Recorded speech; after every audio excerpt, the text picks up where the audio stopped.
El capítulo 1068 nos arroja más información sobre uno de los temas más teorizados de todo One Piece, y es el origen de las Akuma no Mi. Vegapunk nos deja lo que para él es una teoría sobre cómo podrían haber surgido estas, y nos arroja bastante luz sobre este tema tan delicado e interesante a la vez. Y es que desde el capítulo 1 se nos está hablando de las frutas del diablo y solo ahora, 1068 capítulos después, tenemos información relevante sobre su origen. Y vaya que es interesante. A ver, si nos ponemos a analizar, todo lo que dice Vegapunk tiene bastante sentido. Él habla sobre un mundo donde todo es posible, sobre cómo la materialización de los deseos se vuelve realidad. Y en One Piece hemos visto cosas bastante geniales como lo que estamos viendo en este arco, sideboards, un montón de tecnología que pareciera imposible en el tipo de mundo tan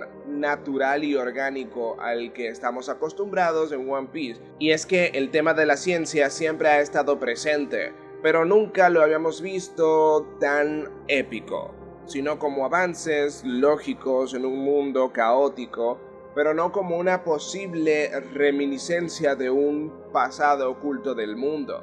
Me refiero a que apenas ahora estamos teniendo la oportunidad de conocer sobre el reino antiguo, sobre la ciencia que existía en el pasado y todo eso. Entonces es como que muy loco todo lo que estamos teniendo ante nosotros. Pero bueno, siendo sincero, el tema del origen de las Akuma no Mi y cómo Vegapunk lo trata me parece un poco limitado. O sea, es una foto bastante contundente y nos muestra cositas, pero como siempre, Oda se contiene para no contar de más, pues todo es medido. Toda palabra está necesariamente puesta en su lugar para generar expectación en lo que vamos a ver al final, cuando los Mugiwaras descubran todos los secretos del mundo. Pero a ver, esta foto que nos muestra Vegapunk está incompleta porque sí, nos muestra un punto de partida, nos dice las frutas nacen como ese deseo de las personas de buscar algo más, de poder lanzar ataques X o Y manera, pero de eso, de esa energía, vamos a llamarlo así, de ese deseo que tenía la persona, pasar al hecho de tener un producto, dígase, una fruta que puedes consumir y te da esas habilidades, es muy diferente. A ver, lo repito por si no me han entendido. La teoría de Vegapunk nos muestra esa foto incompleta. Tenemos a el punto de partida y el final, que es ese poder materializado en el cuerpo de la persona. Pero el cómo se llevó a cabo esto es lo que todavía no tenemos, y con lo cual hay que tener cuidado. Quizás fue un científico del pasado que le dio a la humanidad este recurso. Esa es una de las cosas más interesantes, una especie de Vegapunk del pasado, creando las frutas, basado en lo que la gente deseaba. O de plano fue algún tipo de dios, entre comillas, que materializó esos deseos, convirtiéndolos en fruta. O son una especie de recurso que siempre ha existido en el mundo y que en efecto ha sido moldeado por lo que las personas han soñado. No sabemos eso, cómo se materializó todo.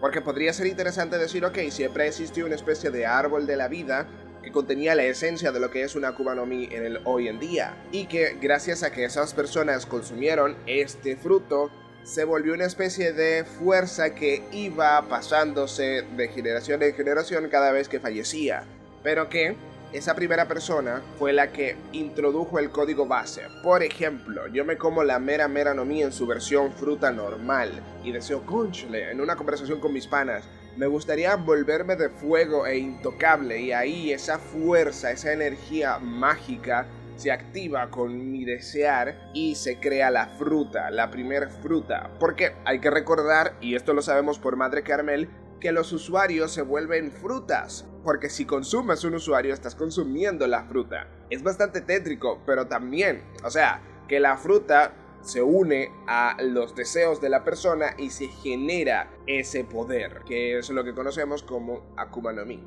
Me parece bastante lógico, pero también tiene que tener un factor mágico, porque si no, toda la magia se pierde, valga la redundancia, se pierde todo el chiste. Tiene que tener esa facultad, porque un sistema de frutas que perduran en el tiempo, independientemente de que mates al usuario, siempre se va a reencarnar, siempre va a volver al mundo para que otro la consuma. Es un sistema bastante interesante y tiene en parte este factor místico, porque recordemos que un usuario, por más que intente compartir la fruta, no puede. ¿A qué me refiero? Que la fruta en sí no es lo que hace o da el poder, porque con una mordida puedes obtener el poder, pero otro ya se lo perdió. Es un único usuario por fruta, y eso lo vuelve aún más místico, más mítico. Lo que sí es que todo esto del deseo de las personas me parece interesante. Hace mucho tiempo en este canal subimos un vídeo que de hecho el guión lo hizo uno de mis amigos de aquí del canal, que rezaba sobre que las frutas del diablo habían nacido de la voluntad de alguien.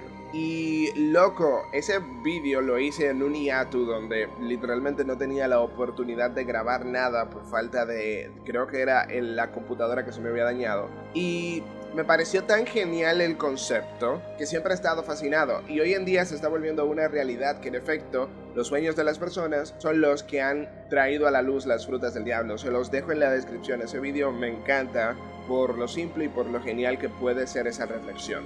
Ahora bien, lo de los deseos es un gran tema, teniendo en cuenta el tema más importante de One Piece, y es la voluntad. Si hablamos de que en efecto la voluntad es la materialización de los sueños, tiene todo el sentido del mundo que una fuerza interior diera origen a lo que hoy conocemos como Akuma no Mi. Ahora bien, que estos sueños estén limitados a una persona es lo que parece interesante, porque a final de cuentas yo siento que esto del deseo de las personas se relaciona con un tema del cual solamente conocemos menciones. El primero, la voluntad heredada, porque en efecto una fruta es dar la voluntad o seguir con ese sueño, ese deseo que alguien tuvo en un primer lugar, pasarlo. Pero este paso, ok, te paso mi fruta para que tengas la voluntad, no es tan orgánico, porque aquí la voluntad heredada no es tan, ok, yo voy a seguir con lo que sea que tú tenías en mente, sino ten este poder para que lo que tú quieras hacer seas capaz de hacerlo. Un ejemplo de esto, Kaku por ejemplo, Kaku y Califa, que son los que se comen una fruta en One Piece en el arco de Water 7. Ellos no necesariamente van a decir, bueno, pues ahora yo voy a hacer lo que el usuario quería hacer con esta fruta. No, reciben el poder y lo utilizan, y eso está bien. Ese tipo de voluntad heredada es muy limitado para decir que la fruta en sí está dando o dejando un mensaje bastante claro a su usuario o una ruta que seguir. No sé si me doy a entender. Lo que quiero que entiendan bien claro es que la fruta no dicta el camino,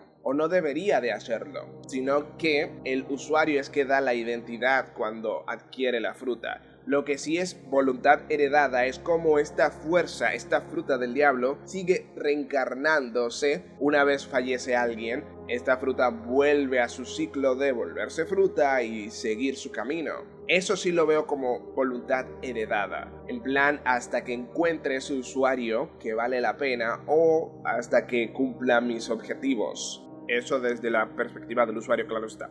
Ahora bien, otro término el cual no conocemos tan a profundidad es el tema de la voluntad de los D. ¿Será que los D eran una especie de grupo que en cierto modo inició las Akuma no Mi?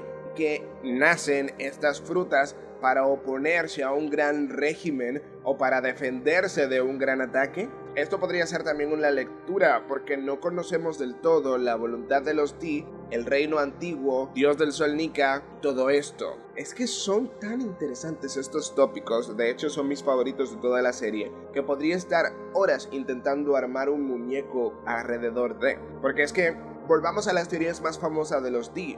Hay muchas teorías que dicen que la D significa don, una fruta, un poder, una habilidad, un talento. Podría ser, ¿verdad? Pega totalmente con el tema de las Akuma no Mi, de que los usuarios primigenios de las frutas del diablo fueran, en efecto, los D, y que esta voluntad está todavía latente y por eso sigue en el mundo. También está el tema de Dawn, amanecer, muy relacionado a todo el misticismo que hay detrás del sombrero de paja, del amanecer del mundo, de el dios del sol Nika y su retorno que ha sido, anunciado, bombos y platillos, y el más grande miedo del gobierno mundial, que literalmente están diciendo no queremos que vuelva porque cuando vuelva se va a armar un pedo grande y todo eso. El guerrero blanco lo está diciendo Vegapunk, que lo ha estudiado, lo ha visto. Entonces es bastante interesante que esta fruta sea capaz de aquellas hazañas, y que también que sea la voluntad de los Di que hayan iniciado este fuego, dejando claro que este dios es una especie de protector de los desvalidos y aquel que trae la felicidad. También significa demon como las Akuma no Mi, o podría significar porque no hay nada escrito todavía. Demon en plan son los demonios, los Di son los malos, los Di son los que siempre desafían al sistema, pero las Akuma no Mi son eso, frutas del diablo, porque también tendría sentido que los Di originarios o la voluntad que inició las Akuma no Mi sean vistos como demonios dependiendo la perspectiva de cada quien. Por un lado, Nika es un dios, pero por otro es un demonio, porque a final de cuentas, dios para los que salva, demonio para los que ataca. Yo estoy muy interesado, pero lo que más me choca es este tema de que natural versus antinatural. Pareciera como que las Akuma no Mi son creaciones por esto de que son antinatural, de que no existían tanto en la naturaleza, de que la naturaleza misma rechace esto. Y en efecto, hay muchas frutas que nos invitan a pensar que no son cosas naturales, sino creaciones de alguna persona en particular. Por ejemplo, entre el sistema de frutas Parameci hay un montón que parecen ser cosas creadas para la humanidad o por la humanidad. Porque si son animales, bien, es fácil entender que puede existir una simbiosis entre la naturaleza y los animales. También en cómo se entiende el medio ambiente a través de las logias y cómo estos los deforman. Me parece perfecto todo. Pero las paramecias son un sistema tan peculiar y tan raro que pareciera ser una creación propia de los humanos. Por eso son antinaturales, porque son diseños propios de los humanos. Pero ahora bien, hay una fuerza en la naturaleza que se llama Haki, que es opuesto a las frutas del diablo. Porque para tú tocar a un logia necesitas Haki, porque la voluntad del Haki, o sea, un Haki fuerte, es capaz de oponerse a una fruta fuerte, pero no puede necesariamente con el despertar. Es como que una simbiosis bastante interesante,